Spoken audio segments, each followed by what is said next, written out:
Nellore rural MLA Kotamreddy Sridhar Reddy దీక్షను భగ్నం చేశారు పోలీసులు. పొట్టేపాలెం కలుజు వద్ద ఏర్పాటు చేసిన టెంట్ తొలగించారు. స్వయంగా పోలీసులే దగ్గరుండి టెంట్ను తొలగించారు.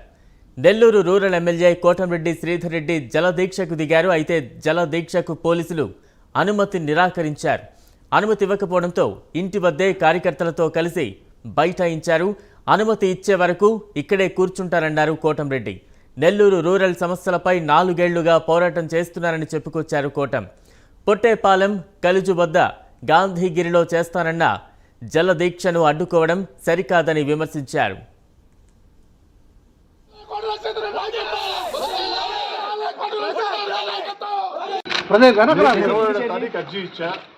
ఈరోజు 6వ తారీఖు అంటే 10 డేస్ ముందు పర్మిషన్ కోసం లెటర్ పెట్టా. మీ ఎస్పీ గారికి పెట్టా, డిఎస్పీ గారికి పెట్టా. మీరు 28, 29, 30, 31 నిన్నైనా కనీసం మీ క్లారిఫికేషన్ అడిగి ఉండొచ్చు.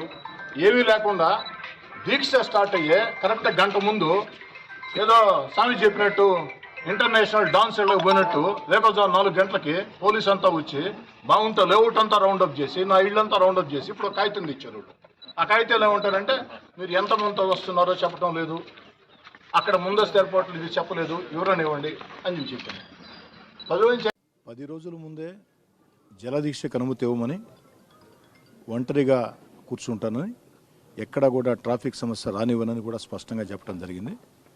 10 రోజుల క్రితం లేఖ ఇస్తే ఓ గంట ముందు దాకా దానికి సమాధానం ఇవ్వనటువంటి అధికారులు మరో గంటలో జలదీక్ష ప్రారంభిస్తామనగా ఈరోజు వేకోజామున నా ఇంటికి వచ్చి చుట్టూ పోలీసు బలగాలతో మౌంట్ ఎలోట్ ప్రాంతంలో కూడా ఇంటి వద్దకి నా కోసం వచ్చే నాయకుల్ని కార్యకర్తలు రానివ్వకుండా ఎక్కడికక్కడ ఏదైతే బ్యారికేడ్లు పెట్టి ఎవరిచ్చినటువంటి తీరు.